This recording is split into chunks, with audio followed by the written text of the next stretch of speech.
pertanyaan dari sebagian besar manusia di dunia. Terutama bahkan mungkin orang Kristen juga, termasuk kita juga mungkin pernah bertanya. Pertanyaannya adalah, why is life so unfair? Kenapa sih hidup ini kok nggak adil? Saya sendiri pernah ngerasain hari ini. Kenapa? Saya lahir dari keluarga yang papa saya itu pendeta, gembala sidang. Jadi dan zaman dulu itu susahnya minta ampun. Jadi saya ingat dari kecil itu saya pergi ke sekolah itu jalan kaki. Kenapa? Nggak ada kendaraan dari SD. Jadi udah pulang pergi sendiri. Dan saya punya teman, saya lihat punya saudara, kok dijemput pakai mobil ya. Jadi saya ngerasa kenapa sih Tuhan kok nggak adil ya? Kenapa? Padahal papa saya pendeta. Gitu. Nah mungkin kehidupan saudara juga pernah ngalami titik-titik atau pertanyaan ini pernah ada.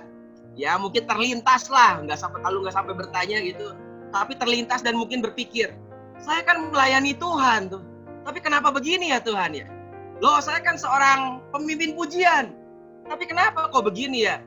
Loh saya kan rajin ke gereja, tapi kenapa ya kok Tuhan izinkan hal ini terjadi ya? Nah dari situlah ternyata pertanyaan ini jauh sebelum kita ngalami, ternyata pernah ada satu orang juga yang ngalami. Dan hari ini saya mau bahas tentang hal itu. Dan ini sebetulnya ditulis di dalam Mazmur 73. Ya, yang bertanya itu adalah Asaf. Siapa Asaf? Asaf adalah seorang pemusik. Dan dia menulis dari total dari Mazmur itu ada 150 pasal. Tidak semuanya ternyata ditulis oleh Daud. Tapi ada 12 pasal itu yang ditulis oleh Asaf.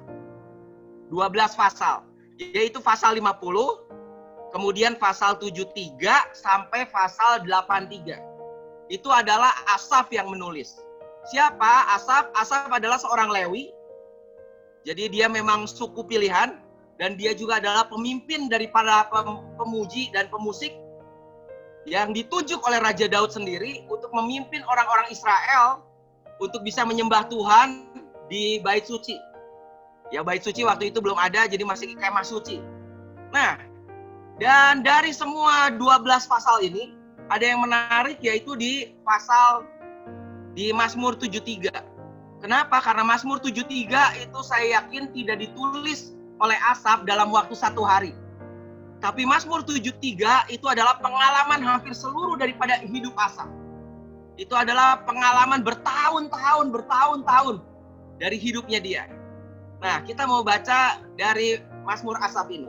Dan saya ambil ini dari Alkitab Bahasa Indonesia Masa Kini. Kenapa? Karena bahasanya lebih menarik, gitu, lebih simpel, lebih gampang untuk dicerna. Ya, Mazmur 73 ayat 1. Mazmur Asaf. Sungguh baiklah Tuhan bagi umatnya, bagi orang yang berhati murni. Ayat pertama dia tulis sesuatu yang luar biasa. Kenapa? Dia bilang bahwa Tuhan itu sungguh baik, sungguh luar biasa bagi orang yang berhati murni. Berarti ada satu problem dalam manusia, itu adalah masalah hati.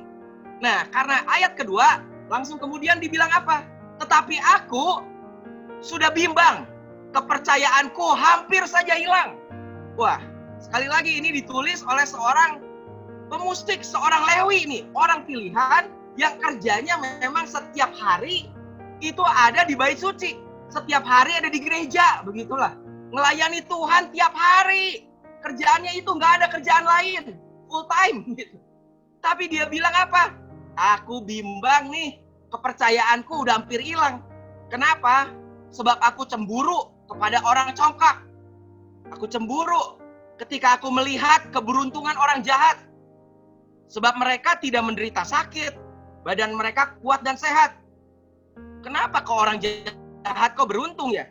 Mereka tidak menanggung susah. Tidak ditimpa kemalangan seperti orang lain. Karena itu mereka bersikap sombong. Dan selalu bertindak dengan kekerasan. Dari hati mereka tertumpah kejahatan. Mereka sibuk dengan rencana jahat. Jadi kerjaannya cuma mikirin kejahatan aja. Mau bikin apa ya kejahatan. Ya namanya juga orang jahat. Tapi dia bilang kenapa kok mereka beruntung? Mereka mengejek dan mengata-ngatai. Dan dengan sombong mengancam akan menindas. Ayat 9. Mereka menghujat Tuhan di surga dan membual pada orang-orang di bumi. Waduh, parah nih. Sehingga katanya umat Tuhan pun berbalik kepada mereka dan percaya kepada omongan mereka. Wow. Jadi apa? Karena orang kan melihat, ini orang kok enak amat ya sepertinya. Sepertinya kok ini orang tetap diberkati meskipun kelakuannya kok jahat. Dan bahkan orang-orang umat-umat Tuhan aja mulai akhirnya bertanya-tanya. Dan mulai berbalik kepada mereka. Dan mulai percaya kepada omongan mereka. Wah, ini penyesatan nih. Kata mereka, Tuhan tidak tahu. Yang Maha Tinggi tidak ngerti. Kenapa mereka ngomongnya apa? Tuhan mah nggak tahu. Yang Maha Tinggi itu nggak ngerti. Begitulah keadaan orang jahat. Hidupnya tenang. Hartanya terus bertambah. Wow. Kok bisa ya sepertinya ya? Kalau kita lihat kok mereka tetap tenang, hartanya terus bertambah. Percuma aja katanya, kata Asaf. Aku menjaga hatiku bersih. Gak ada gunanya aku menjauhi dosa. Sebab sepanjang hari aku ditimpa kemalangan. Setiap hari aku disiksa. Sekiranya aku berkata begitu, aku mengkhianati angkatan anak-anakmu. Tapi waktu aku berusaha untuk mengerti, hal itu terlalu sulit bagiku. Waduh. Inilah keluh kesah Asaf. Berapa? Hampir 15 ayat sampai ayat 16 kita udah baca. Dia cerita semua tentang kegundahan hatinya. Kenapa ya? Why is life unfair? Kenapa hidup ini kok nggak adil ya? Kalau memang Tuhan itu adil, kenapa hidup tuh kok nggak adil? Kenapa? Saya tuh pelayan Tuhan, kata Asaf. Tapi saya lihat kok orang-orang jahat diberkati. Kok hartanya tambah banyak. Kok hidupnya sepertinya tenang. Kok semuanya baik-baik. Saya kok hidupnya kok susah. Kok sepertinya menderita. Nah, itulah yang jadi kadang pertanyaan dalam hidup kita. Dan ini cukup menarik. Sampai, tapi ayat 17. Itulah titik tolaknya sepertinya sebuah perubahan. Bagaimana kita bisa terima semua ini? Gimana Asaf bisa terima? Ayat 17 dikatakan gini. Sampai aku masuk ke dalam tempat kudus Tuhan. Dan memperhatikan kesudahan mereka. Nah, ternyata apa yang kita lihat itu berbeda dengan apa yang Tuhan bisa lihat. Kadang hari ini kenapa kita bisa ngerasa hidup ini sepertinya gak adil? Karena kita gak bisa melihat seluruhnya dari kehidupan orang lain. Kenapa? Ya namanya juga rumput tetangga selalu kelihatan lebih hijau. Dan kita kan gak tahu kehidupan mereka betul-betul setiap harinya. Apalagi zaman sekarang, masalah medsos, media sosial. Banyak orang iri. Ini ada satu teman saya, dia sampai sakit hati, sampai kesel. Dia cerita ke saya. Kenapa? Karena dia liatin medsos dari temannya. Kok kayaknya keluarganya enak banget, aman ya. Semuanya nyaman, semuanya baik. Di medsos foto-foto keren-keren. Nginep sana sini. Gak lama kemudian apa? Mereka lagi pergumulan, ternyata mau bercerai. Jadi kadangkala apa yang kita lihat itu bukan apa yang sesungguhnya. Nah makanya Asaf kemudian bilang apa? Waktu aku mau coba ngerti, aku gak bisa ngerti. Sampai aku masuk ke dalam tempat kudus Tuhan. Dan melihat dari cara pandang Tuhan. Ketika kita lihat dari cara pandang Tuhan. Nah dari situlah sepertinya kita bisa lihat. Sekali lagi memang rumput tetangga itu kan lebih hijau. Saya jadi ingat ada satu cerita dulu. Satu kali ada seorang ibu datang ke rumah saya, konseling pagi-pagi. Ini betul nih kisah nyata. Saudara bisa tanya ke istri saya. Dan seorang ibu ini dia cerita. Dia bilang gini, aduh Pak katanya, tolong doain Pak, ini kenapa? Saya ini pusing katanya. Saya ini banyak hutang. Kenapa saya dililit utang dan saya perlu bayar ini dan itu? Kenapa? Ini udah agak tua juga. Mungkin waktu itu dia umurnya hampir 70-an. Dia cerita, hidup saya tuh menderita terus. Kenapa? Dari saya menikah, itu sepertinya utang di bank tuh nggak pernah hijau. Selalu merah terus, pinjem uang bank dan bunga bank terus katanya. Kenapa ya? Capek hidup saya Pak katanya. Dan terus dia mulai cerita apa? Itu kalau adik saya adik saya itu enak katanya. Kenapa? Adik saya itu menikah dengan suaminya tuh kaya. Makanya punya perusahaan banyak. Dan kemudian mobil juga banyak. Saya ini setiap pagi Pak harus naik angkot katanya. Untuk pergi ke pasar untuk jualan. Terus dia mulai tunjuk suaminya. Dia cerita suaminya. Suami saya ini bodoh katanya. Soalnya nggak bisa cari uang. Kerjaannya cuma bisa ya gini gitu. Memang suaminya itu sangat baik saya lihat. Sangat sayang sama istrinya. Betul, sedikit-sedikit dikasih minum, dia apa diperhatiin. Tapi memang suaminya itu pendiam. Sedangkan istrinya ini cerewet gitu. Jadi dia cerita suami saya itu nggak bisa cari uang. Nawarin ini aja nggak bisa, nawarin barang nggak bisa, ini nggak bisa. Saya bilang udah Bu, tenang, udah. Kita berdoa aja masalahnya apa. Iya sore ini saya harus bayar utang katanya. Saya nggak ngerti gimana caranya. Tolong Pak untuk saya bisa hadapi, tolong bantu doalah begini. Jadi dia cerita itu, adik saya sih enak, dia nggak punya utang katanya. Bahkan uangnya banyak, nggak pusing, suaminya pinter sih cari uang. Saya bilang udah, saya doain lah. Dah, singkat cerita saya doain. Dah, dia pulang.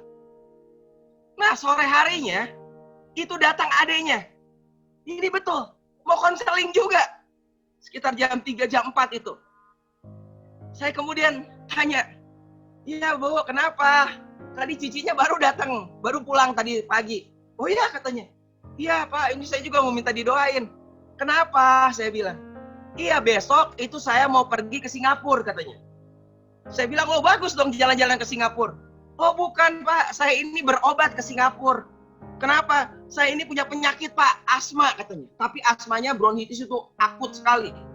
Jadi dia bilang kalau itu kambuh, waduh, itu pakai obat semprotan kayak gini, itu udah nggak mempan. Jadi dia bawa kemana-mana itu yang harus dicolok listrik. Yang ada kayak tabungnya gitu loh. Jadi kayak tas kecil. Dia cerita kemana-mana harus bawa begitu. Dan ke Singapura itu dia check up memang rutin. Hampir 2 bulan sekali lah. Dia cerita, terakhir saya ke Singapura katanya. Saya ingat Pak itu begitu udah duduk, kemudian boarding, dipanggil silakan naik ke pesawat. Jadi dia tuh kadang kalau ngelangkah 10 langkah aja begitu capek itu kambuh, itu langsung kayak nggak bisa nafas. Jadi dia cerita begitu mau naik pesawat, udah 10 langkah, tiba-tiba sesek nafasnya. Jadi yang dia cari bukan tangga pesawat dulu, yang dia cari adalah colokan listrik. Jadi dia harus pakai dulu itu, kalau nggak bisa nafas. Dia cerita sampai dia bingung cari colokan listrik di mana. Dia kan bingung, colokan listrik. Udah boarding, dia cari colokan listrik dulu, dia colok dulu, dia nafas dulu. Katanya. Baru bisa nafas dia. Jadi dia bilang, aduh Pak, saya stres. Apalagi kalau harus pergi ke luar negeri, katanya. Orang lain mungkin pergi ke luar negeri senang. Sepertinya jalan-jalan. Saya boro-boro jalan-jalan Pak, cuma ngecek rumah sakit. Jalan juga susah, katanya. Kenapa susah? Terus dia cerita apa? Itu kakak saya tuh ya, enak sekali hidupnya. Kenapa? Kemana-mana sehat. Naik angkot sehat. Meskipun pergi ke pasar naik angkot. Tapi itu sehat katanya. Kemana-mana juga. Buka toko segala macam, segala kesini. Sehat. Kalau saya nggak bisa kemana-mana. Mobil ada tapi nggak bisa kemana-mana. Jalan-jalan ke mall juga nggak berani kasarnya. Kenapa? Ya itu takut tiba-tiba kambuh. Sesak nafas katanya. Minta tolong didoain Pak. Seandainya saya jadi kakak saya ini. Tadi paginya bilang, adik kakaknya bilang apa? Seandainya saya jadi adik saya, hidup saya pasti lebih enak. Ya itulah manusia. Kalau saya adalah Tuhan, memang saya bukan Tuhan sih. Ya kakaknya pengen jadi adiknya pengen jadi kakaknya, ya udah saya tuker aja lah. Gitu. Sok cobain. Kalau kamu jadi adik kamu lihat lebih enak ya. Uangnya banyak, iya sok tukeran. Padahal adiknya lagi pengen jadi kakaknya. Kenapa? Dia mah sehat katanya. Ya udah sok tukeran. Ya itulah manusia. Kenapa? Kita ngerasa kehidupan orang lain itu lebih baik, lebih enak sepertinya daripada kita. Karena kita nggak ngerti. Nah begitu juga Asaf. Asaf dia bilang ketika aku masuk ke tempat kudus Tuhan, detikan kesudahan mereka. Baru dia mulai ngerti. Ya itulah manusia. Manusia kadang nggak bisa ngerti. Ada satu kesaksian, bukan satu kesaksian, satu cerita lagi. Satu hari ada seorang yang minta ke Tuhan. Dan dia minta sebuah bunga dan seekor kupu-kupu. Dia minta ke Tuhan, Tuhan, saya minta bunga dan kupu-kupu. Bunganya yang bagus ya Tuhan. Dan apa yang ternyata Tuhan kasih, kemudian Tuhan kirim? Ternyata yang Tuhan kasih itu adalah kaktus. Loh, dia minta bunga, yang dikasih adalah kaktus yang banyak durinya. Dan yang Tuhan kasih bukannya kupu-kupu, tapi malah ulet. Waduh, jijik amat gitu. Jadi Tuhan malah kasih kaktus sama ulet. Waduh, ini kenapa ya? Dan orang ini mulai pikir, ya memang sedih katanya. Dan dia nggak ngerti, kenapa ya kok permintaan dia kok bisa salah? Ya kemudian dia mikir gini, oh ya wajar lah mungkin. Kenapa? Bayangkan aja ada berapa orang di dunia yang setiap hari minta ke Tuhan. Miliaran orang minta ke Tuhan. Jadi kalau Tuhan salah ya mungkin wajar lah katanya. Kenapa? Mungkin ini adalah permintaan tetangga saya. Tapi Tuhan salah kirim. Tuhan kirimnya ke saya. Ini sebetulnya permintaan tetangga. Ya tapi kan wajar setiap hari itu malaikat sibuknya kayak apa tuh? Katanya. Jawab permintaan-permintaan dari manusia, miliaran orang minta setiap hari katanya. Ya udahlah, akhirnya dia apa? Ya dia memutuskan untuk nggak bertanya-tanya ke Tuhan. Ya udah dia terima aja udah. Ya wajar lah mungkin kali ini Tuhan salah. Dah, nggak komplain, nggak ngomel lah udah katanya. Dan akhirnya ya udah dia simpan lah dan dia lupain itu. Tapi apa yang terjadi kemudian? Gak lama kemudian surprise. Dari kaktus yang berduri itu, tiba-tiba muncul bunga yang begitu bagus. Saya pernah lihat bunga kaktus di Israel. Bagus sekali, besar, bagus. Kaktus yang di Indonesia jarang berbunga. Dan dari ulet itu, tiba-tiba sekarang berubah menjadi kupu-kupu yang bagus sekali. Pertanyaannya, apakah orang ini menerima nggak apa yang dia minta? Ya, dia minta bunga sama kupu-kupu. Dan sekarang akhirnya dia terima itu. Meskipun awalnya dia nggak ngerti. Kenapa? Kok dia terima kaktus sama ulet? Masalahnya sekarang, kita perlu tahu dulu satu hal. Bahwa God always does things right.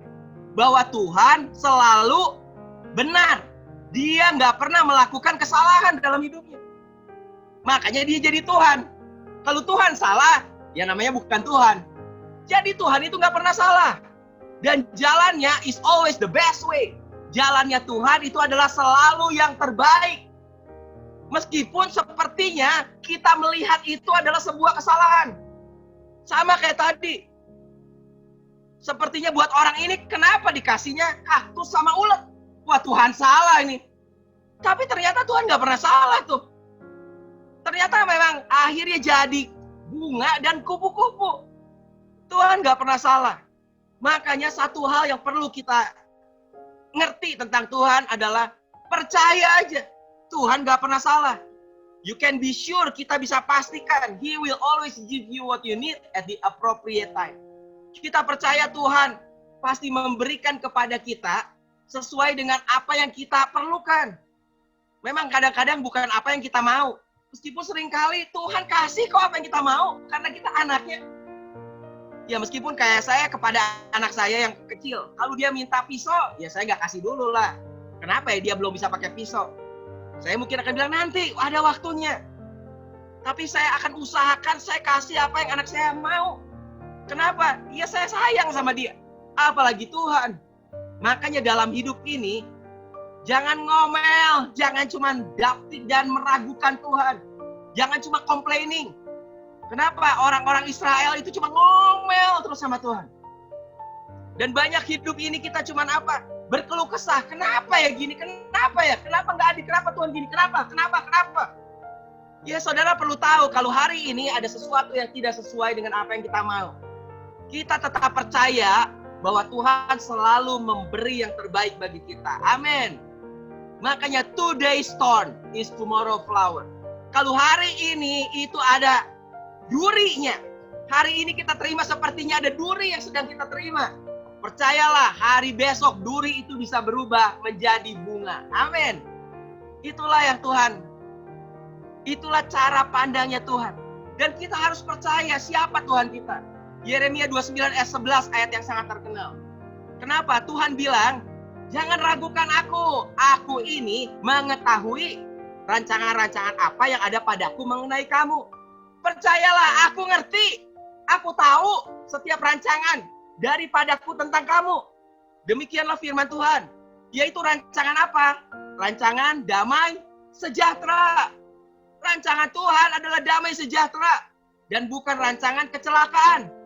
Untuk memberikan kepadamu hari depan yang penuh harapan. Masa depan yang luar biasa. Ya Tuhan, tapi kok hari ini aku begini? Jangan ragukan Tuhan. Jangan ragukan Tuhan. Kita lanjut lagi kepada Asaf. Ayat 17. Sampai aku masuk ke dalam tempat kudus Tuhan. Dan memperhatikan kesudahan mereka. Orang-orang jahat itu tuh. Yang sepertinya beruntung tuh. Ternyata ayat 18 dibilang apa? Sesungguhnya di tempat-tempat licin kau taruh mereka. Kau jatuhkan mereka sehingga hancur. Betapa binasa mereka. Dalam sekejap mata. Waduh. Lenyap. Habis.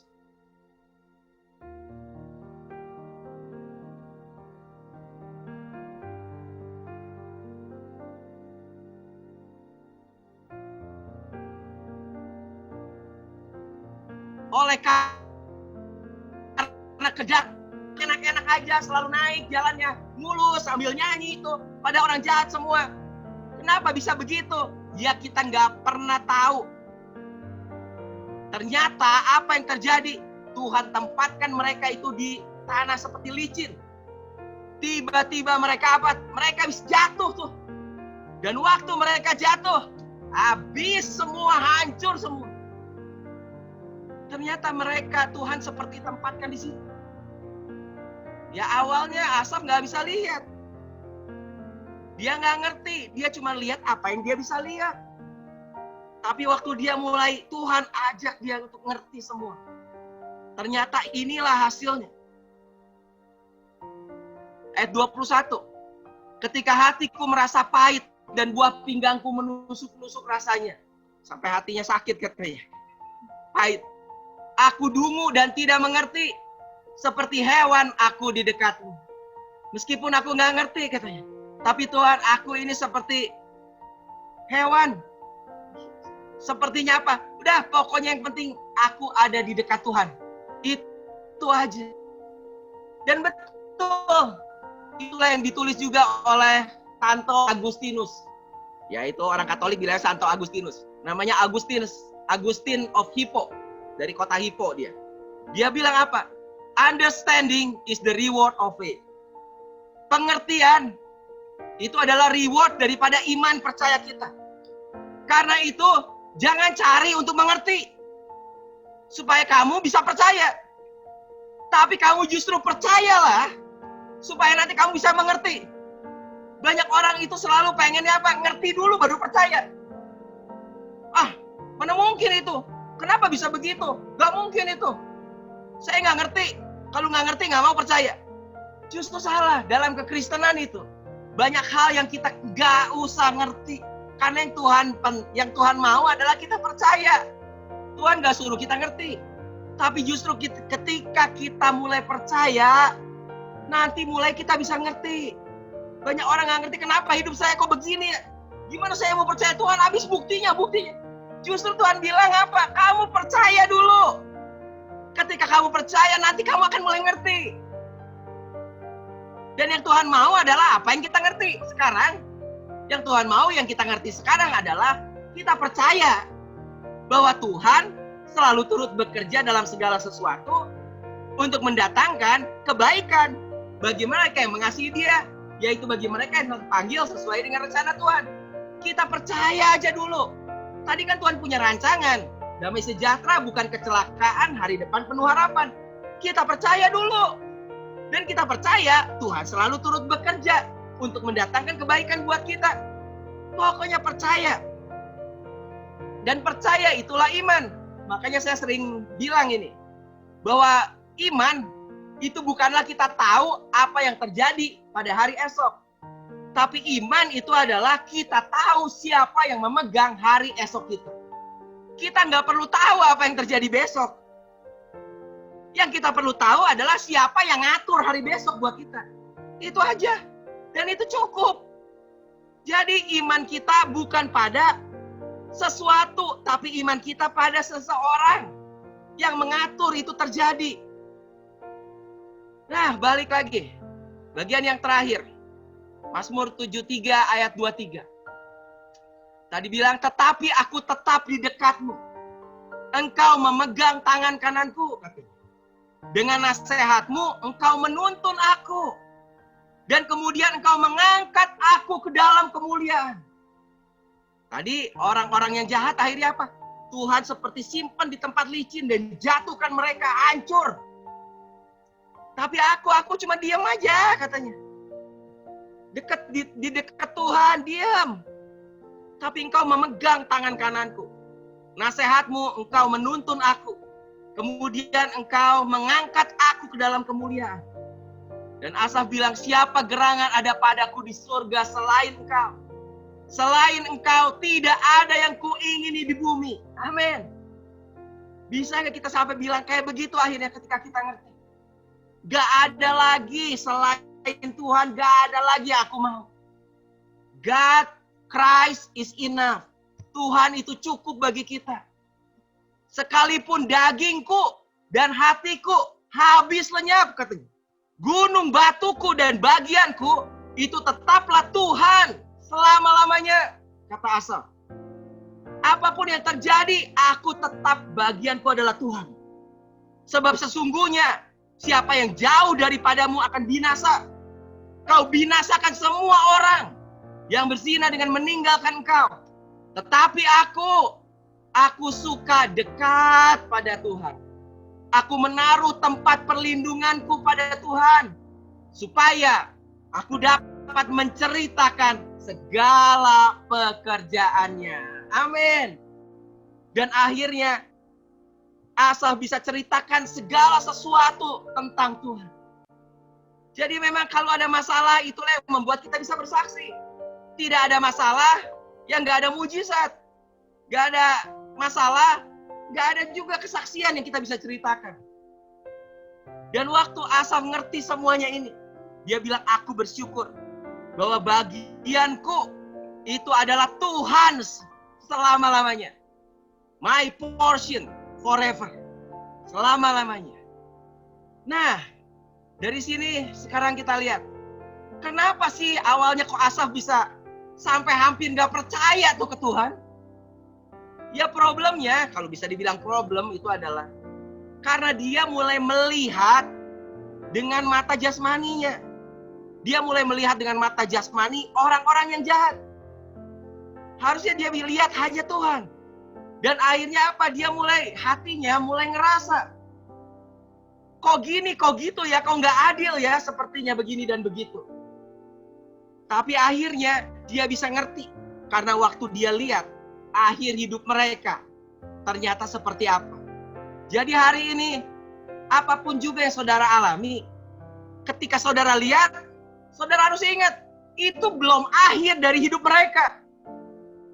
Dan kalau saudara juga lihat tentang kehidupan saudara, hari ini, itu juga bukan belum akhir dari hidup saudara hari ini. Betul. Kalau hari ini saudara, hidup saudara sepertinya duri, kok belum keluar itu bunga, ya belum akhir dari hidup saudara juga. Jadi kita nggak bisa bilang hidup ini kok nggak adil. Kenapa? Ini belum akhir daripada hidup kita. Makanya kalau kita hari ini nggak puas, tenang, kepuasan penuh itu didapat dari pencipta dan bukan ciptaan. Kalau kita lihat kenapa? Kok gini ya, kok gitu ya? Ya itu adalah masalah iri kita, lihat mata kita tentang kehidupan jasmani. tentang hasil jasmani yang sepertinya kelihatan. Tapi kan itu bukan akhir dari semuanya. Ya saudara belum lihat aja. Saya pernah lihat ada seorang kaya, tinggal rumahnya bagus sekali ini. Tapi hanya dalam waktu 1-2 tahun habis semua tuh.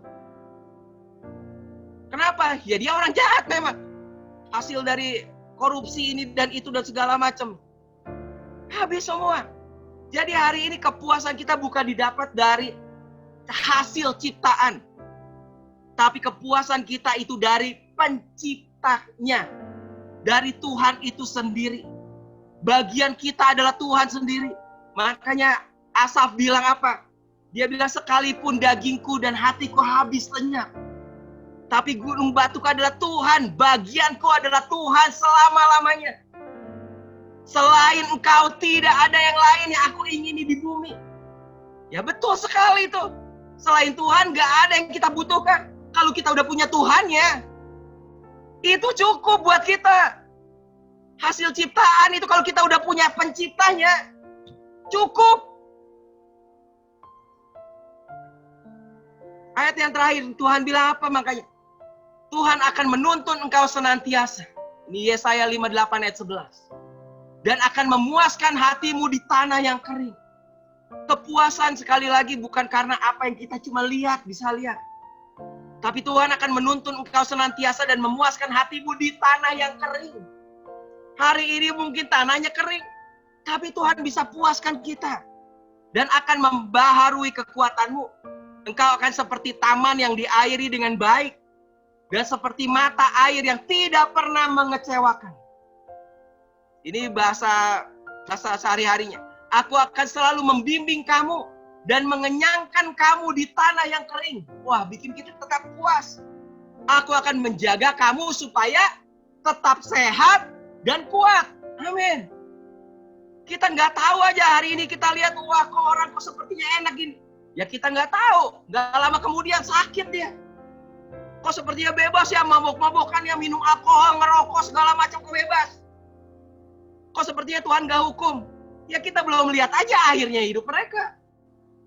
Tapi kita percaya bahwa di dalam Tuhan aku akan menjaga kamu, kata Tuhan. Supaya tetap sehat dan kuat. Amin. Kamu akan seperti taman yang cukup airnya. Seperti mata air yang tak pernah menjadi kering. Sumber kita adalah Tuhan sendiri. Mata air kita adalah Tuhan sendiri. Gak akan pernah kering. Makanya life is so unfair. Kadang memang hidup ini kelihatannya itu memang gak adil. But now we get to live in grace. Tetapi sekarang kita tahu bahwa kehidupan kita itu hanya karena kasih karunia Tuhan sendiri. Amin. Hidup itu memang gak adil. Kalau saudara memang pengen hidup itu adil, berarti harusnya apa? Semua saudara, semua dosa yang kita lakukan, harusnya saudara yang tanggung. Kalau saudara menuntut Tuhan adil, berarti saudara harus tanggung semua dosa saudara. Hidup ini memang gak adil. Kenapa? Karena sekarang dosa saudara ditanggung oleh Yesus. Itulah berita kabar kasih karunia. Karena kita hidup hari ini berdasarkan kasih karunia Tuhan. Amin. Dan hidup ini adalah sebuah pertukaran kehidupan katanya. Dia yang tidak berdosa dibuatnya menjadi dosa karena kita. Sedangkan kita, dia yang kudus dibuat dosa karena kita. Kita yang berdosa dibuat kudus oleh Tuhan. Itulah kehidupan yang sesungguhnya. Jadi kalau saudara bilang hidup ini nggak adil ya, betul. Jangan minta keadilan Tuhan.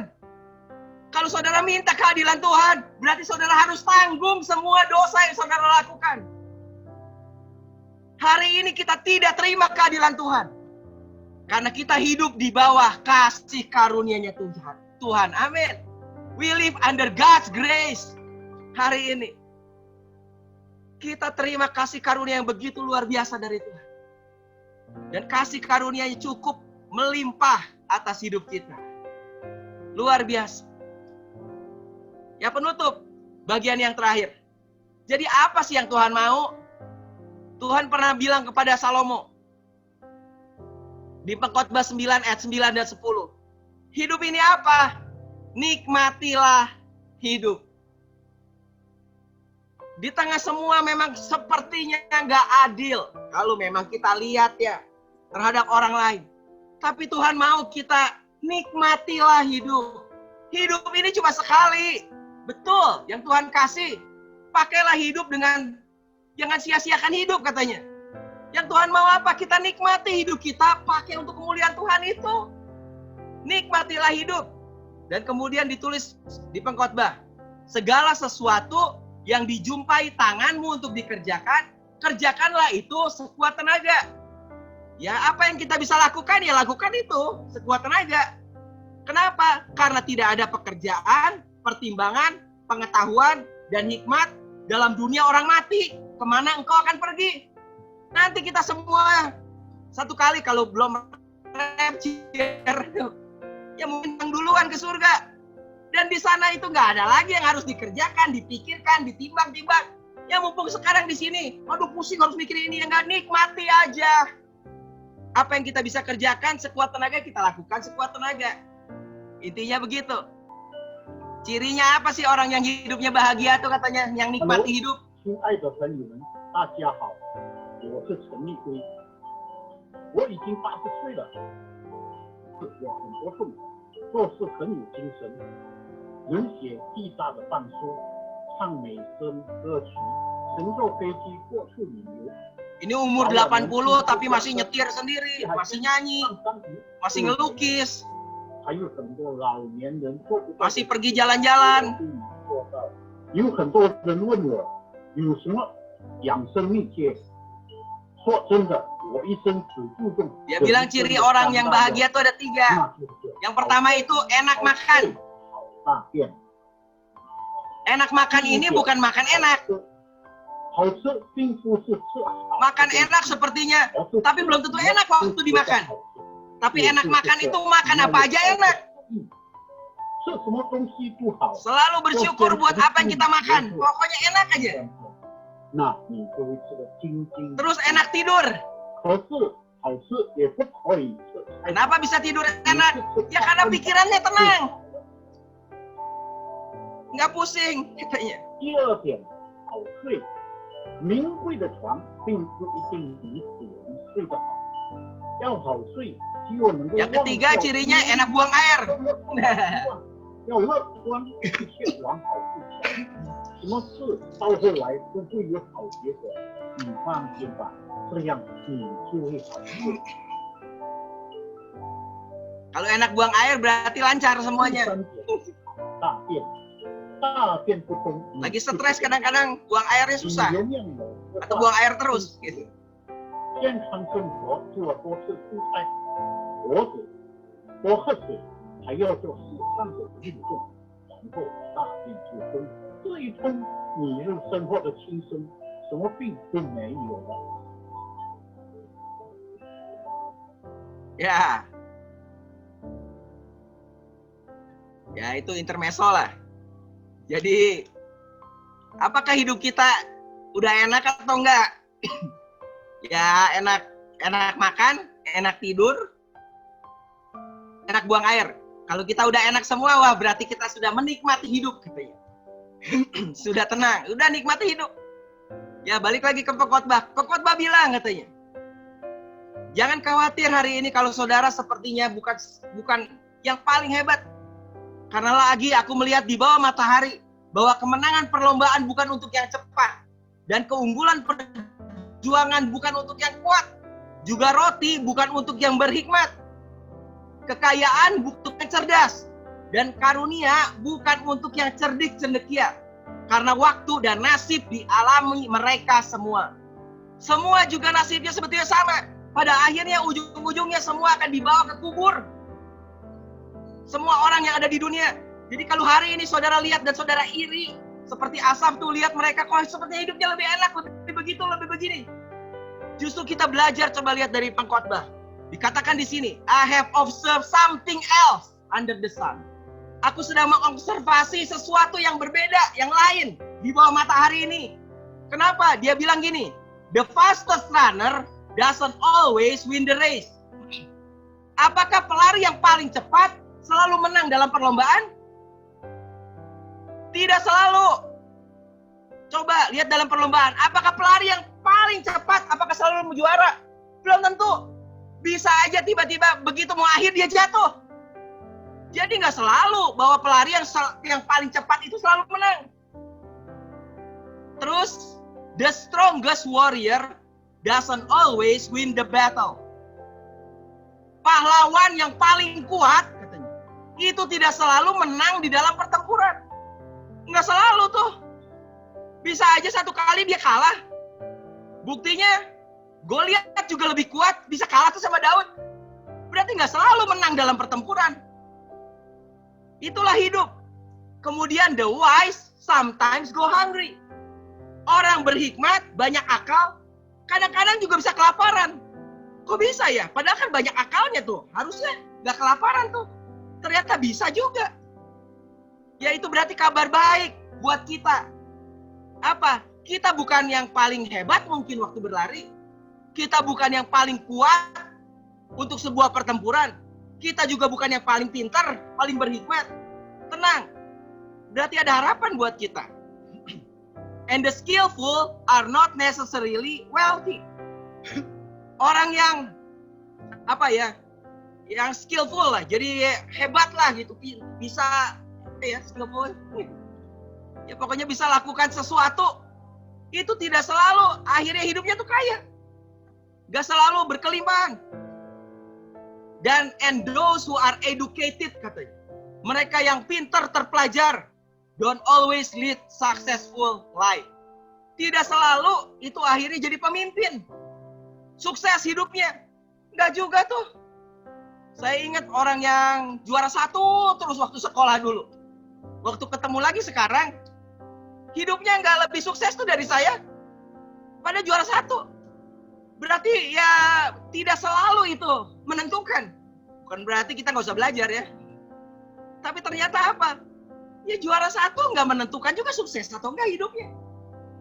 Kalau gitu, kehidupan ini ditentukan oleh apa sih? Kalau hari ini kita lihat. Dan pengkhotbah bilang, it is all decided by chance. Hidup ini ditentukan oleh kesempatan, katanya. By being in the right place at the right time.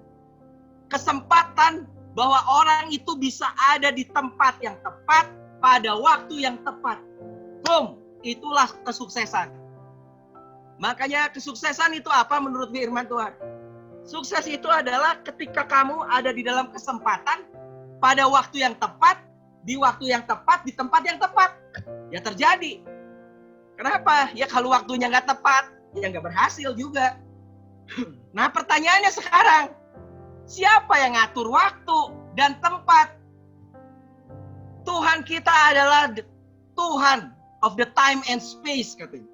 Dia adalah Tuhan waktu dan Tuhan tempat. Itulah, dia yang ngatur time and space. Di dunia ini dia yang ngatur kapan waktunya dan kapan posisi yang tepat. Dialah Tuhannya. Dan itulah kesuksesan itu ditentukan oleh itu. Makanya kita perlu tahu, it's all because of Jesus. Semua itu karena Tuhan. Makanya nothing you have is because of luck or chance. Tidak ada kehidupan ini itu karena kebetulan. It's all due to God's grace and favor. Kita tahu semuanya kalau hidup kita tadi adalah karena kasih karunia. Kita hidup bukan karena fair atau unfair, bukan karena adil atau ketidakadilan, tapi kita hidup di bawah kasih karunia Tuhan. Dan kita tahu hidup kita karena kasih karunia Tuhan itu enggak ada yang kebetulan atau laki atau kebenaran atau hoki begitu. Enggak. Kita percaya itu semua karena Tuhan. Dan kita percaya Tuhan sanggup untuk simpan hidup kita di tempat yang tepat pada waktu yang tepat. Dan kita dapat itu kesempatan. Dan itulah Tuhan yang membuat. Akhirnya apa? Berhasil hidup kita. Sukses. Kalau itu belum terjadi, tenang. Hidup saudara justru belum berakhir. Hari ini masih duri, tapi besok bisa berubah jadi bunga. Tenang, kita percayalah kita punya Tuhan yang cukup bagi kita. Makanya hidup ini it's not luck, it's God's favor.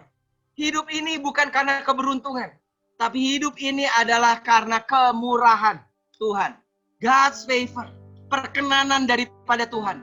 Dan itulah yang membuat kita terima setiap berkat Tuhan. Yohanes 1 ayat 16 bilang apa? From the fullness of His grace, we all receive one blessing after another blessing. Dari kepenuhan kasih karunia-Nya, kepenuhan kasih karunia Tuhan, kita menerima berkat demi berkat demi berkat, satu berkat demi berkat yang lain. Semua itu karena Tuhan. Yuk, kita ngomong makanya. I declare, I am surrounded by God's favor. Katakan, aku dikelilingi oleh kasih karunia Tuhan. Aku dikelilingi oleh perkenanan Tuhan. Hidupku ini penuh karena kasih karunia Tuhan. Itulah kehidupan kita. Makanya hidup ini adalah walking in the favor of God. Sebetulnya hidup ini adalah sebuah perjalanan dari perkenanan Tuhan. Yang dipenuhi oleh perkenanan Tuhan. Hidup kita, hidupku bukan aku lagi. Tapi Kristus yang hidup di dalamku. Amin. Kita percaya hidup ini karena Tuhan. Makanya hari ini jangan lihat dengan mata kita. Kalau kita lihat dengan mata kita, mungkin saudara akan jadi kayak Asaf. Kenapa hidup ini kok nggak adil? Kenapa begitu? Kenapa begitu? Padahal hidup kita di atas dari keadilan Tuhan. Hidup kita adalah kasih karunia Tuhan. Amin. Kalimat terakhir. Makanya God never send you into a situation alone. Tuhan gak pernah kirim kita kepada satu keadaan sendiri. Permasalahan sendiri. Gak akan. God goes before you. Dia selalu berjalan bersama kita. He stand beside you. Dia selalu berdiri di samping kita. He walks behind you. Dia selalu berjalan di depan kita. Whatever situation, apapun situasinya, you have right now, be confident. Apapun situasinya saat ini, tetaplah percaya. God is with you. Amin. Tuhan ada bersama dengan kita. Hari ini, setiap saat, setiap waktu, setiap detik. Amin. Dia selalu ada bersama dengan kita. Amin. Mari kita berdoa. Terima kasih Tuhan, kami bersyukur Tuhan. Kami mau mensyukuri buat kehidupan kami Tuhan. Kami tahu kehidupan kami adalah yang terbaik yang Tuhan berikan bagi kami Tuhan. Karena kami ada hari ini hidup di bawah kasih karunia Tuhan. Hari ini kami hidup Tuhan di bawah perkenanan daripada Tuhan. Karena itu kami tahu ya Tuhan. Kalau hari ini kehidupan kami mungkin belum sesuai, belum seperti apa yang kami mau Tuhan. Tapi kami tahu Tuhan, kami tahu Engkau punya rancangan yang luar biasa bagi kami. Rancangan damai sejahtera, bukan rancangan kecelakaan. Dan hari depan yang penuh harapan, luar biasa buat kami Tuhan. Engkau akan bawa kami dari kemuliaan pada kemuliaan. Terima kasih Tuhan Yesus. Kami bersyukur Tuhan. Untuk setiap firman ini, kami mau amini firman ini Tuhan dalam hidup kami. Boleh terjadi. Di dalam nama Tuhan Yesus Kristus kami berdoa. Amin. Tuhan memberkati.